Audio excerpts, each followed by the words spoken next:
ونصلي على رسول الكريم أما بعد فأعوذ بالله من الشيطان الرجيم بسم الله الرحمن الرحيم الله يستهزئ بهم ويمدهم في طغيانهم يعمهون أولئك الذين اشتروا الضلالة بالهدى فما ربحت تجارتهم وما كانوا مهتدين صدق اللہ العظیم۔ قرآن پاک کی سورہ بقرہ کی آیت نمبر 15 اور 16 کی تلاوت کی گئی۔ اس آیت مبارکہ میں اللہ تعالیٰ نے منافقین کی کچھ اور صفت کو بیان فرمایا ہے۔ پچھلی آیت میں منافقین کی صفت یہ تھی کہ منافقین یہ کہتے تھے کہ یعنی وہ یہ کرتے تھے کہ جب مومنین کے پاس ہوتی، مسلمانوں کے پاس ہوتے تھے تو یہ کہتے تھے کہ ہم تمہارے ہیں، اور کافروں کے پاس ہوتے تھے جاتے تھے تو وہ کہتے ہیں کہ ہم تو تمہارے ساتھ ہیں، اور ہم مذاق کر رہے ہیں، مسلمانوں کے ساتھ مذاق کر رہے ہیں۔ اللہ تعالیٰ نے اس آیت مبارکہ میں ارشاد فرمایا آیت نمبر 15 میں، اللہ یستہزئ بہم ویمدہم فی طغیانہم یعمہون، اللہ تعالیٰ ان سے استہزاء فرماتا ہے۔ استہزاء سے مراد مذاق۔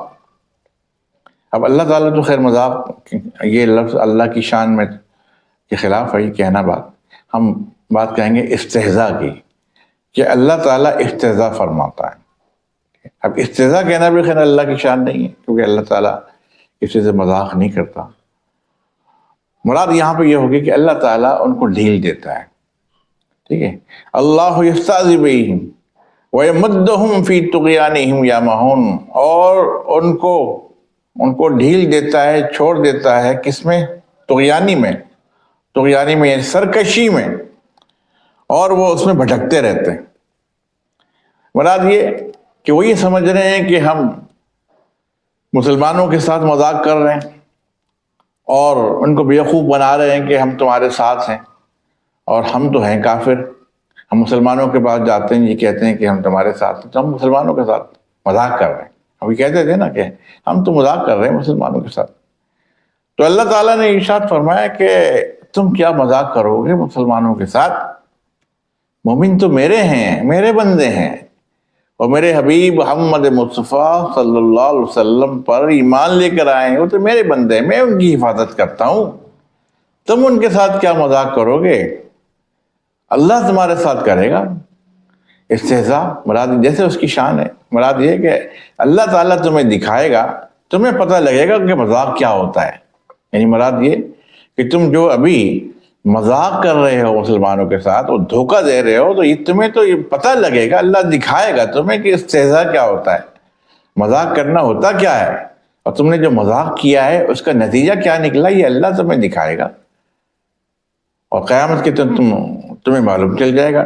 تو اللہ بتائے گا تمہیں کہ مذاق کیا ہوتا ہے۔ اللہ یستہزئ بہم ویمدہم فی طغیانہم یعمہون، اور اللہ تعالیٰ نے چھوڑ دیا ہے ان کو سرکشی میں کہ وہ بھٹکتے رہتے ہیں، یعنی اللہ تعالیٰ نے ان کو ڈھیل دے دی ہے۔ ابھی اللہ تعالیٰ ان کی پکڑ نہیں کر رہا، اور یہ نہیں ہو رہا کہ وہ گناہ کر رہے ہیں، بہت بڑے بڑے جرم کر رہے ہیں تو اللہ تعالیٰ ان کو پکڑ کے سزا دے دے، ابھی نہیں ہو رہا ہے، بلکہ اللہ تعالیٰ نے ان کو ڈھیل دی ہوئی۔ اور یہ ہوتا ہے کہ مومن کوئی بھی گناہ کرتا ہے، کوئی غلطی کرتا ہے، فوراً اس کو سزا دیتا ہے اللہ تعالیٰ، کیونکہ اللہ تعالیٰ کو اپنے مومن بندے سے محبت ہے۔ چھوٹی بھی غلطی کرتا ہے تو کچھ نہ کچھ اس کو سبق سکھاتا ہے، تاکہ وہ غلطیوں سے باز رہے، اور میرے پاس جب آئے تو بالکل صاف ستھرا ہو، پاک ہو، کوئی گناہ کا کوئی شائبہ اس کے کردار پہ نہ ہو۔ تو یہ اللہ تعالیٰ ایمان والے سے امید رکھتا ہے، توقع کرتا ہے۔ لیکن کفار کو اللہ تعالیٰ پکڑتا نہیں، اس کو ڈھیل دیتا ہے۔ کفار کو بہت سمجھایا، لیکن ان کی سمجھ جب ختم ہو گئی اور ان کو کچھ سمجھ میں نہیں آیا، حقیقت ان کے اوپر آشکارا ہو گئی، اور مکمل دلیل اللہ تعالیٰ نے واضح دلیل اپنے نبی محمد مصطفیٰ صلی اللہ علیہ وسلم کی صورت میں ان کے سامنے بھیج دی، تو اب کیا باقی رہ گیا؟ سب کچھ تو دکھا دیا، سب کچھ تو اللہ تعالیٰ نے بتا دیا۔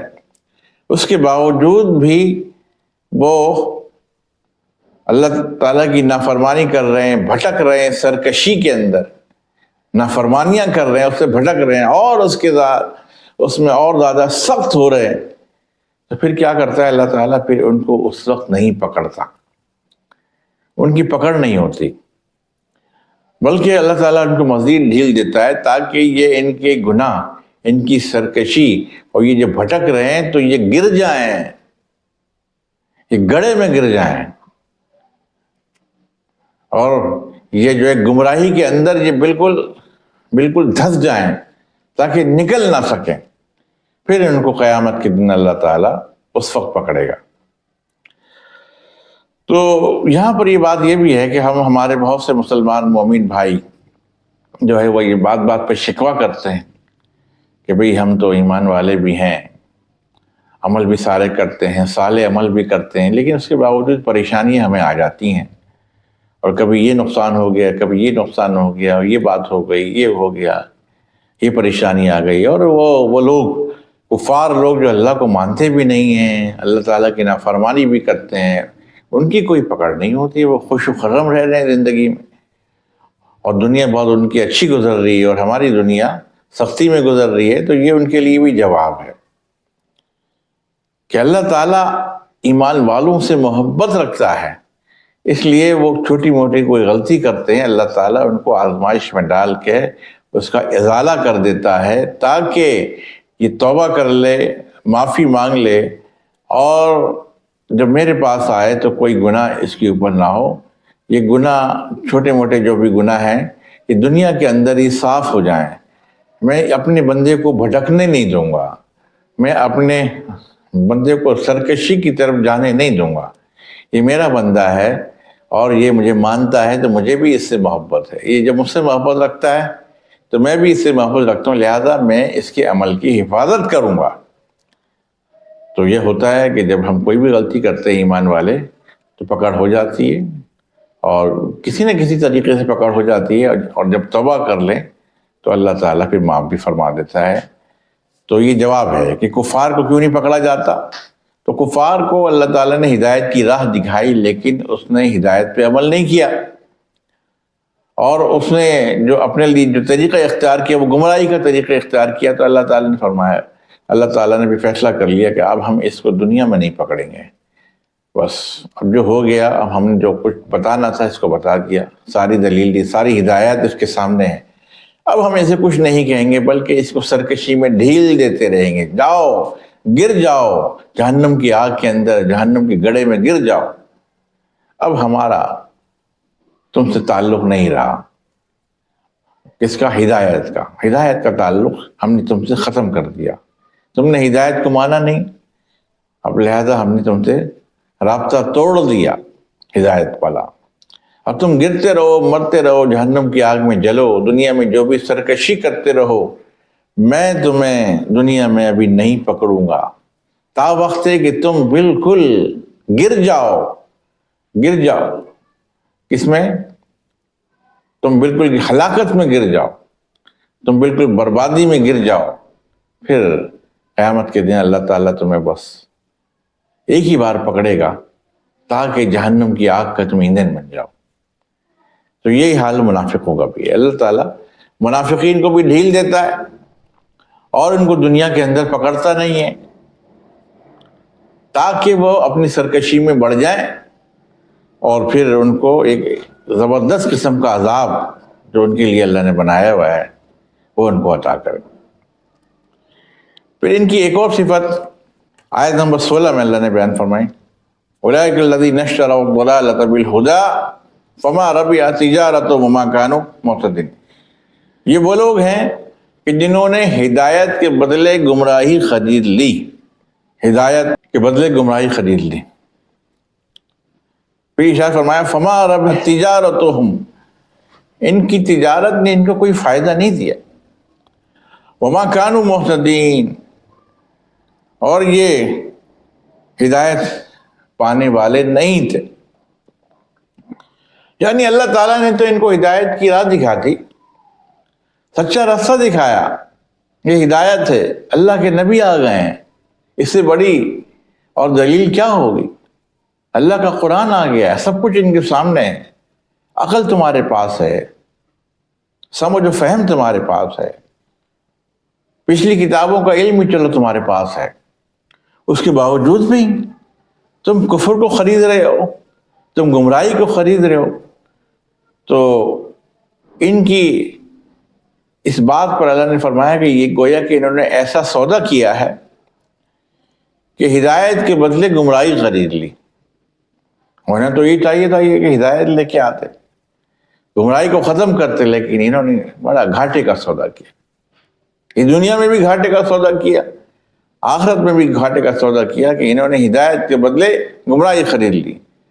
پھر فرمایا گیا کہ ان کا یہ سودا انہیں کوئی فائدہ نہیں دے گا، اور نہ ہی یہ ہدایت پانے والے ہیں۔ یعنی بہت گھاٹے کا سودا کیا۔ اس سے بڑا اور گھاٹا، اس سے بڑا خسارہ کیا ہوگا؟ دوستو بزرگوں، یہ بات یاد رکھیے کہ ہماری زندگی کا سب سے بڑا فائدہ یہ ہے ہماری پوری عمر کا کہ ہم ایمان کے ساتھ اس دنیا سے رخصت ہو جائیں۔ مومن اگر ایمان کے ساتھ دنیا سے رخصت ہو جاتا ہے تو اس کا مطلب ہے اس کی پوری زندگی قبول ہو گئی، ٹھکانے لگ گئی، مقصد پورا ہو گیا اس کی زندگی کا۔ اگر ایمان والی موت نصیب ہو گئی، یعنی وہ مرتے وقت بھی مومن تھا، تو گویا کہ اس کی زندگی، اس کے عمل قبول ہو گئے، اس کی زندگی ٹھکانے لگ گئی۔ اور سب سے بڑی بدبختی یہ ہے کہ مرتے وقت کوئی شخص ایمان کی موت نہ مرا، بلکہ کافر ہو کے مرا۔ بس گویا کہ اس نے ایک بہت گھاٹے کا سودا اس دنیا میں کیا کہ وہ اس دنیا سے جب رخصت ہوا تو وہ ایمان والا نہیں تھا۔ دنیا کی سب سے بڑی بدبختی ہے، سب سے بڑی خرابی ہے یہ ہے کہ وہ کفر کی موت مرا۔ تو اللہ تعالیٰ یہ فرما رہا ہے ان منافقین کے بارے میں کہ انہوں نے بہت گھاٹے کا سودا کیا، بہت گھاٹے کا سودا کیا، اپنی ساری عمر کو رائیگاں کر دیا، اپنی ساری پوری زندگی کو برباد کر دیا کہ کفر کی موت مرے۔ ہدایت کا جو سودا تھا انہوں نے ہدایت کے بدلے گمراہی خرید لی، اور ہدایت پانے والا یہ نہیں ہے، بہت گھاٹے کا سودا کیا۔ یہ لوگ برباد ہو گئے، یہ لوگ ہلاک ہو گئے کہ دنیا سے جو گئے ہیں نفاق کے ساتھ گئے ہیں، یعنی دل میں جو نفاق یعنی کفر تھا اس کے ساتھ یہ دنیا سے رخصت ہوئے، اور یہ مومن ہو کے نہیں گئے۔ انہوں نے اپنے عمل سے رجوع نہیں کیا، توبہ نہیں کی کہ سچے پکے مومن بن جاتے، ایسا نہیں کیا، بلکہ اسی کفر کے ساتھ دنیا سے رخصت ہوئے۔ اللہ نے فرمایا بہت گھاٹے کا سودا کیا، بہت گھاٹے کا سودا۔ سارے سودے ایک طرف، ساری تجارت ایک طرف، لیکن ایمان کی موت کو حاصل نہ کرنا یہ بہت بڑا گھاٹا ہے۔ دنیا کے سارے نفع ایک طرف، لیکن اگر کوئی شخص ایمان کی موت کے ساتھ اس دنیا سے رخصت ہوا، ایمان کے ساتھ اس دنیا سے رخصت ہوا، تو گویا کہ اس نے زندگی کا ایک بہت بڑا نفع پا لیا، زندگی اس کی ٹھکانے لگ گئی، اس کے عمل جو ہے وہ قبول ہو گئے، اور اللہ تعالیٰ کی جو ہے رحمت میں آ گیا، رحمت کے دامن میں آ گیا۔ اب اللہ رب العالمین کا وہ محبوب بن گیا، اس لیے کہ وہ ایمان کے ساتھ اس دنیا سے رخصت ہوا۔